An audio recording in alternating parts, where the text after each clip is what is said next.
Raha araka ny vaovao hita tao amin'ny l'Express de Madagascar moa dia nisy sokatra 80 isa indray sarina tany Thaïlande ny herinandro lasa teo. Vehivavy malagasy iray no nitondra azy ireo ary efa mandeha ny fanadihadiana ankehitriny. Fa tany Andranovelona kosa dia nisy camion hongana io mibahana eo ampovoan-dalana io. Tsy nisy moa ny fiara afaka nandeha tamin'io camion hongana io fa mbola hozarentsika ato moa ny mikasika an'ity camion ongana ity.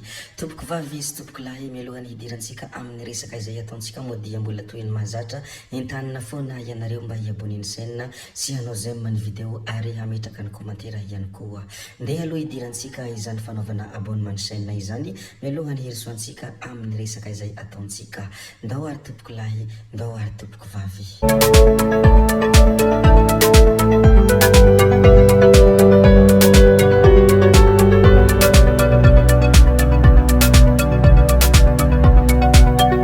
Hanombohantsika izy avy hatrany dia nitranganisy teny Tanjombato nirehitra ny andrinjiro ny Jiramany androany tolakandro teo ankaikiny Arabisy 35 moa no nisy izany firehitany andrinjiro ny Jirama izany. Ampahafantarina sy lazaina moa izany satria zavatra niseho sy zavatra nitranga tao Antananarivo renivohitra tsy aiza moa izany fa teny Tanjombato. Rehefa voatenitsika moa nitranga niseho teny Tanjombato izay ndeha resika hoany amin'ny fokontany Amboaro commune Alasora Andy. Mirefy 200 metra ny lalantany mamovoka sy kisilasila izay amboarina tanteraka ary hatao rarivato na hoe pavé ho azon'ny fiara mifamezivezy ao amin'ny fokontany Amboaro commune Alasora. Mampifandray tanàna maro io lalana io ary tsy mbola nisy nanatsara mihitsy hatramin'izay. Isitraka izany ny mponina Amboaro, Ambohidava ary Mendrikolovana. Fa ity manaraka izay ho resantsika ity moa dia anisan'ny vaovao mafaly ary vaovao mahafinaritra sy vaovao mampirehareha ihany koa.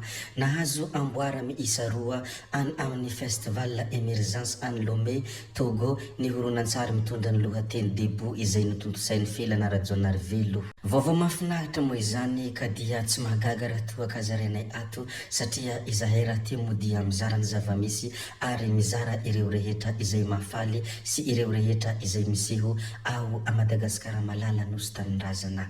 Rehefa voalaza moa ny mikasika any felana Rajaonarivelo iny ndeha resika hiresaka zavatra hafa indray. Ity ramatoa hitantsika amin'ny sary ity moa dia nanambara ny hasarobidi ny finamanana ary nanambara fa tena ilaina ny finamanana.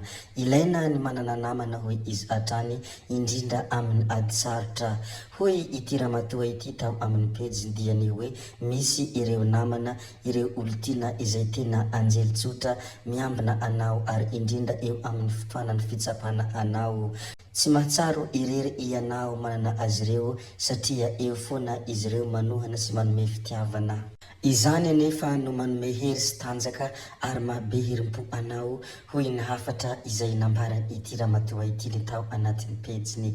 Izany hoe raha fitinina tsotsotra moa ny zavatra izay tiany lazaina dia ny hoe tena ilaina ny namana, indrindra ny namana ao amin'ny ady sarotra izay tsy manary anao ary izay eo foana namanao miatrika ny olana rehetra. Zay moa ny hafatra izay nambarany iny ramatoa iny ndeha resika ilaza kely ny valin-kafatra izay nataony fanirisoa Erinaivo. Mankahery ny vahoaka miaritra ny tsy erany aina amin'ity Jiramatilava ity dia tohizo foana ny fijoroana tsy hanekena ny fahatapahan-jiro sy ny tsy fisian-drano mandra-pahazoana jiro sy rano tsy tapaka. Aza manaika horohorona hoe mpanakorontana sy ny sisa izay tsy voatanisa fa azon'olombelona fototra ny manana rano fisotro madio sy jiro tsy tapaka ahafahana mivelona sy miaina milamina. Hoy fanirisoa hatrany. Ny fahatapahan-jiro ny fototry ny tsy filaminana sy manakorontana ny sambahoaka eto. Hoy izy hatrany. Raha misy ny tokony ho samborina eto dia izay tompona andraikitra tsy mahavahany olona jiro sy rano ka iza ilay olona. Hoy ny fanontaniana izay napetraka ity ramatoa ity. Iza izay tompona antoka izay, iza no rangory fototry ny afo. Izany moa ny hafatrafatra izay nambarany Erinaivo fanirisoa. Koa dia zarainay aminareo rehetra ato mpanaraka ny vaovao sy ianareo mpanaraka ireo rehetra mandalo sy misongadina.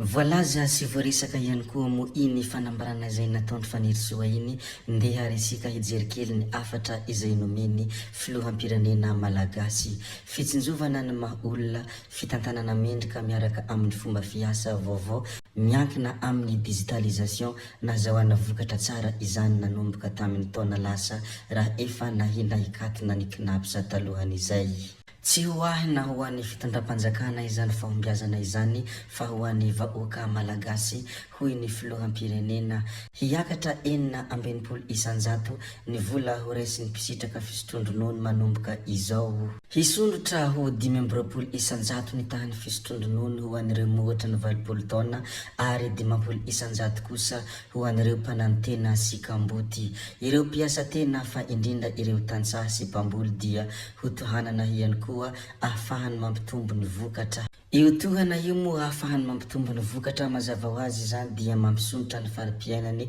sady mamatsy bebe kokoa ny tsenany sakafo.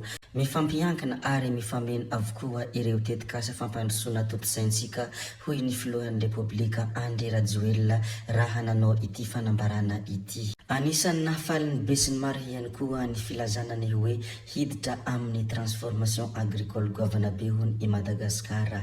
Hiditra amin'ny transformation agricole hoe i Madagasikara satria hita fa 20 isanjaton'ny malagasy dia misehatra amin'ny tontolon'ny fambolena sy ny fiompiana avokoa. Ny tanjona dia mazava ny hoe hampiakatra ny fari-piainany ireo tantsaha ireo. Hisy vola be hatokana ho an'ny tantsaha ihany koa hony avy amin'ny fanjakana. Rehefa milamina ny fiainan'ny tantsaha dia ho mora amin'ny knapsa ny manampy azy ireo amin'ny resaka fiahina ara-tsosialy. Koa satria voalazantsika ihany koa ny mikasika an'iny tantsaha sy ny fambolena iny ndeha resika hivadika zavatra hafa indray. Efa tonga any Maldives ny sorotenan'ny Madagasikara amin'ny taranja bodybuilding izay hiatrika ny fiadiana tompon-daka maneran-tany. Ny hamarana antsika tanteraka ity video ity moa ry tompoko vavy sy tompoko lahy dia resaka sokatra izay nolazaintsika tany am-piandohana tany. Nisy sokatra 70 isa sarina indray tany Thailande ny herinandro lasa teo. Vehivavy malagasy iray no nitondra azy ireo ary efa mandeha kosa ny fanadihadiana ankehitriny. Izany moa dia loharanom-baovao izay navoaka ny l'Express de Madagascar koa dia zarainay foana aminareo rehetra mba hahatonga ianareo aharaka ireo rehetra izay mandalo sy ireo rehetra izay misongadina. Tompoko vavy sy tompoko lahy jaina zay ihany koa ny namarana ny video antsika. Mankasitraka ianareo rehetra navita ny hen'ny video hatramin'ny farany ary mbola manentana anareo ny mbola hanaraka ny video manaraka izay alatsakay misesisesy ato tsy ankiato tsy mijanona. Zay fa tsy halavy ny resaka hametra veloma izay veloma vetivety fa tsy hoe veloma mandrakizay amin'ny manaraka indray no manao ny misimisy veloma tompoko lahy veloma tompoko vavy amin'ny manaraka indray io gaby io tsao tsao veloma.